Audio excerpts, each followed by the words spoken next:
So what's up everyone, so welcome back to Sang Academy of English. Today video I'm going to share you that how to learn English vocabulary. Super easy, super effective.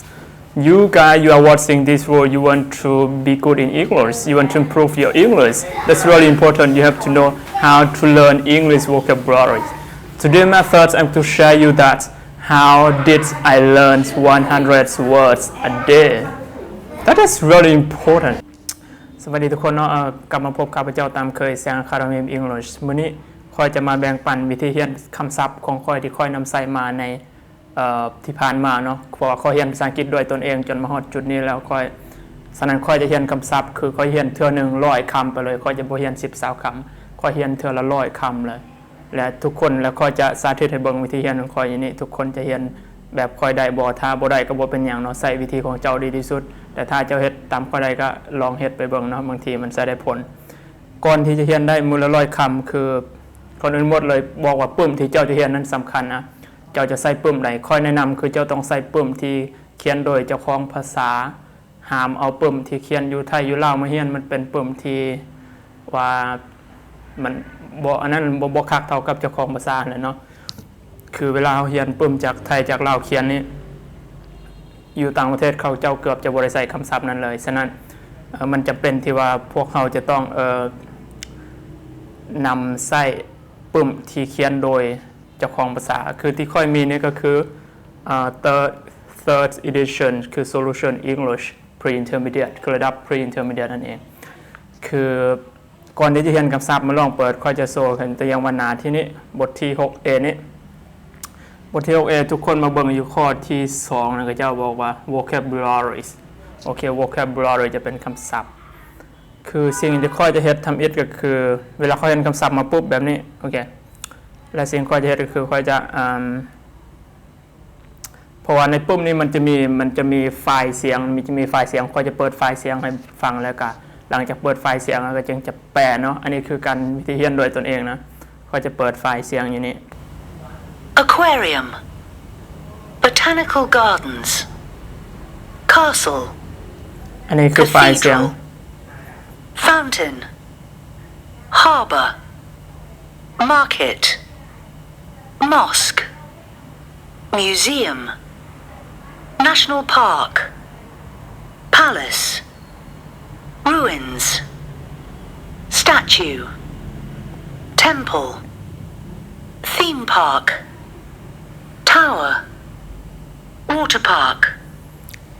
อันนี้เนาะปุ่มตัวนี้มันจะมีแบบนี้เนาะมันจะมีคำศัพท์ในนี้แล้วก็จะมีเสียงคือทุกคนฟังเมื่อกี้นี้เวลาเราฟังเสียงปุ๊บแล้วเราจะออกเสียงให้มันถูกตามเขาก็คือเรียกว่า aquarium botanical garden castle เวลาเราอ่านต้องถูกเนาะเวลาเรียนคำศัพท์เราต้องอ่านถูกสำคัญสุดแล้วเราจะใส่dictionary เข้าไปช่วยเพื่อเราต้องสอบเบิ่งว่าก็เจ้า stress syllable อยู่ใส่ dictionary ที่เราจะใส่คือทุกคนจะใส่คือ Cambridge Online Dictionaries Cambridge Online Dictionary ทุกคนจะเข้าไป Google แล้วก็พิมพ์ Cambridge Online Dictionary แล้วมันจะออกมาหน้าตาเป็นแบบนี้และทุกคนก็จะพิมพ์คำศัพท์ลงนี้แต่อย่างว่าคำนี้ aquarium นี้โอเคอยู่ Cambridge มันจะมีออกเสียงไหมนะ Aquarium โอเคเวลาอันนี้ทุกคนสิ่งที่ทุกคนก็เรียนอยู่ใน dictionary นี้ทุกคนจะต้องใส่ใจว่าคำศัพท์นี้ stress syllable อยู่ใส่แต่ถ้าโอเคถ้าเราจะเวลาเรียนคำศัพท์ใหม่ตัวอย่างว่าขีดกล้องตัวอย่างคำศัพท์นี้คำว่า aquarium ที่เราจะขีดกล้องอีกที aquarium ฉะนั้นโอเคฉะนั้นคือทุกคนจะ stress ที่ aquarium ฉะนั้นทุกๆคำนะที่ทุกคนเรียนจะต้องขีดกล้องไว้อยู่บน stress syllable มันเพราะว่าถ้าเรา stress ผิดบนนี้เวลาเราไปเว้ากับฝรั่งเขาจะบ่เข้าใจนั่นคือปัญหาใหญ่คือปัญหาหลายสุดของคนลาวเขาฉะนั้นทุกๆคำต้อง stress syllable ฉะนั้นเวลาอันนี้คือ dictionary ที่เราจะต้องใส่แต่ dictionary ตัวนี้มันจะอธิบายเป็นภาษาอังกฤษนะคืออย่างในนี้ aquarium ก็บอกว่า a glass containers in which fish and other water creatures can be kept ก็คือก็จะนั่นแหละก็จะอธิบายเป็นภาษาอังกฤษแต่ว่าถ้าทุกคนบ่เข้าใจมันแปลว่าหยังฉะนั้นก็ต้องได้ใส่ ดิกภาษาไทยเนาะตอนนี้ดิกภาษาไทยตัวนี้มันจะมีชื่อว่าพจนานุกรมหรือว่า Dixbox นั่นเองและทุกคนก็ลองไปโหลดเอาดิกตัวนี้มานำใส่หรือว่าสามารถใส่ Google Translate ก็ได้ที่มันออกเป็นภาษาไทยแต่ว่า iCambridge Online Dictionary นั้นเป็น Dictionary มาตรฐานที่พวกเจ้าต้องได้ใส่เช็คเบิ่ง stress syllable อยู่ใส่มันออกเสียงแนวใดนั้นสำคัญสุดแล้วต่อไปคือในปุ่มหัวนี้เนี่ยมันจะดีอยู่บนว่านอกจากมันมีออกเสียงแบบเมื่อกี้แล้วมันจะมีคือมันจะมีหลายๆหัวข้อลงมานี่มันจะมีคำศัพท์หลายๆแล้วก็เฮาได้มูลใส่คำศัพท์ตัวที่เฮาเรียนมาในแต่ละหัวข้อนี่ก็เจ้าปัจจุบันมีภาค speaking ภาคlistening มีภาคwriting grammar มีครบเนาะในปุ่มหัวนี้คือทุกคนน่าจะใส่ใจตัวนี้คือในหน้าที่นี่ทุกคนก็จะเรียนได้เกือบ30 ปลายคำเลยนะถ้าอยากได้100 คำทุกคนก็จะเปิดบทต่อไปเนี่ยจะเป็นบทอ่านนี่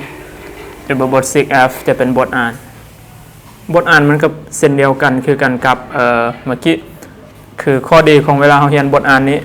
มันจะมีไฟล์เสียงมันจะมีไฟล์เสียงเวลาเราเรียนโดยตัวเองเราจะเปิดเสียงมันฟังก่อนนะเราจึงอ่านโอเคตัวอย่างนี้จะเป็นบทนี้ A. Hilary Brand, co-founder of a travel guide company. When I was 15, I went to stay with my pen friend in North Germany.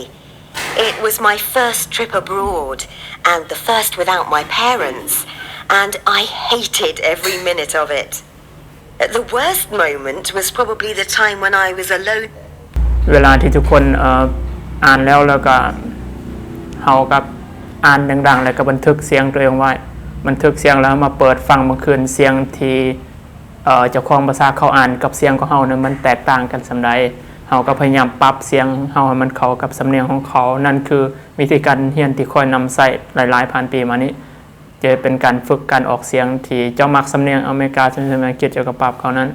มันเป็นอย่างที่แบบเรียนแล้วมันมีประสิทธิภาพนะมีประสิทธิภาพหลายกว่าไปเรียนอยู่ศูนย์ค่อยคิดว่าและเจ้าสามารถเรียนตอนไหนก็ได้เจ้าอยากเรียนบอกว่าจะเป็นจะว่างตัวใดอย่างลายจะว่างลายสำใดก็เรียนลายสำนั้นเนาะอันนี้ถือว่ามันเป็นข้อดีของการเรียนด้วยตนเองโดยที่ว่าในปุ่มหัวนี้โอเคในปุ่มหัวนี้มันจะมีครบเนาะมีทั้งvocabulary มีทั้ง grammar มีทั้งlistening speaking reading ฉะนั้นครบเลยบ่ต้องห่วงปุ่มหัวนี้มีครบเลยปุ่มหัวนี้มันจะเขียนโดย Oxford Universities อยู่ในประเทศอังกฤษเป็นมหาวิทยาลัยชั้นนำของอังกฤษของโลกเลยล่ะฉะนั้นทุกคนควรจะเรียนถ้าใครที่ว่าอยากเก่งภาษาอังกฤษแต่ว่ามีเวลาไปเรียนอยากเรียนเองก็สามารถใส่ปุ่มหัวนี้ไปเรียนเนาะค่อยใส่ปุ่มหัวนี้ไปเรียนแล้วคือมันจะมีทั้งหมดอยู่ประมาณ5 ระดับเนาะอันนี้คือระดับintermediate นี่คือระดับupper intermediate สำหรับใครที่สนใจอยากใส่ปุ่มหัวนี้ในการเรียนภาษาอังกฤษก็คือง่ายๆเนาะตอนนี้ค่อยมีไฟล์ครบสุดแล้วใครที่อยากได้แค่ติดต่อมาทาง WhatsApp นี่ค่อยสามารถส่งให้เจ้าผ่าน WhatsApp ได้มีทั้งไฟล์เสียงมีทั้งคำตอบมีทั้งบทฝึกหัดพร้อมนะคือที่จริงแล้วมันถ้าพวกเจ้าจะไปซื้อต้นฉบับนี้คืออยู่ที่เวียดนามจะขายหัวหนึ่ง 350,000 ดงแต่ว่าในราคา 350,000 ดงจะบ่มีไฟล์เสียงและก็จะบ่มีคำตอบเนาะคือจะบ่มีคำตอบฉะนั้นถ้าจะอยากได้ไฟล์เสียงอยากได้คำตอบจะก็ต้องซื้อราคาต่างหากแต่ว่าสำหรับผู้คนที่ติดตามคอยอยู่นี้เจ้าอยากเก่งภาษาอังกฤษโดยตนเองเจ้าอยากได้ปุ่มหัวนี้ง่ายๆเลยคอยจะถือว่าจะแบ่งปันให้บ่แม่นว่าขายจะแบ่งปันให้อาจจะเป็นแบบว่าคอยจะให้หมดนะเจ้ามักระดับได้จาก elementary pre-intermediate intermediate หรือว่า advanced มีครบเนาะคือจะแบ่งปันในราคาหัวละ 100,000 กีบ 100,000 กีบง่ายๆเลยพวกเจ้าเพียงแต่ติดต่อค่อยผ่าน WhatsApp และค่อยจะส่งให้เจ้าผ่าน WhatsApp และการจากนั้นก็ง่ายๆเลยและก็เจ้าสามารถเอาไปปิ้นอยู่กับหาดเอกสารที่อยู่ใกล้บ้านของเจ้านั่นเองและก็มาเรียนและก็มีไฟล์เสียงค่อยจะส่งให้ผ่าน WhatsApp มีคำตอบค่อยส่งให้ทางนั้นเจ้าสามารถเรียนได้ด้วยตนเองทั้งหมดมีหัวกับหัวละ100,000กับถ้าซื้อหมด5กับ500,000 ถ้าว่าเจ้าลงทุน500,000นั้นเจ้าเก่งภาษาอังกฤษนะอนาคตเจ้าสามารถไปสอบหาเงินได้เป็นเท่าไหร่ล้านร้อยล้านพุ่นอันนั้นคือเป็นการลงทุนที่คุ้มที่สุดแล้วนะดีกว่าจะไปนั่งกินเบียร์แล้วมื้อนึงก็หมด500,000แล้วซื้อปึ้มมาเฮียน500,000นี้เจ้าหาเงินได้เป็นเท่าไหร่เท่าพุ่นในอนาคตแล้วก็อยู่ติดกับตัวเจ้าตลอดนะอันนี้เป็นสิ่งที่เจ้าควรลงทุนถ้าว่าค่อยสิให้พวกเจ้าฟรีนี่ก็คือพวกเจ้าจะบ่ตั้งใจเรียนหรอกค่อยฮู้แล้วฉะนั้นเพื่ออยากให้พวกเจ้าว่าเพราะว่าผ่านมานี่ค่อยเคยให้ฟรีแล้วแต่ว่าพวกเจ้าบ่ได้เรียนหยังฉะนั้นก็คิดว่าการที่พวกเจ้าเสียเงินนะเฮ็ดให้พวกเจ้าตั้งใจเรียนหลายขึ้นฉะนั้นผู้ใดที่สนใจจะได้ปึ้มหัวนี้ติดต่อผ่านเบอร์ WhatsApp นี่เลยเนาะคือค่อยจะส่งให้เจ้ามันจะมีทางปึ้มแบบเรียนแบบนี้มีทั้งหมด5หัวนี้แล้วก็มีทางขนานตอบและมีทางไฟล์เสียงคือที่ฟังเมื่อกี้ทุกคนสามารถไปฟังและนำใส่ได้เรียนได้ด้วยตนเองก็โอเคสำหรับวิดีโอนี้ก็ขอบใจเพียงเท่านี้เนาะที่ติดตามใครอยากได้ปึ้มก็ติดต่อมาเลยที่ WhatsApp ตามเบอร์นี้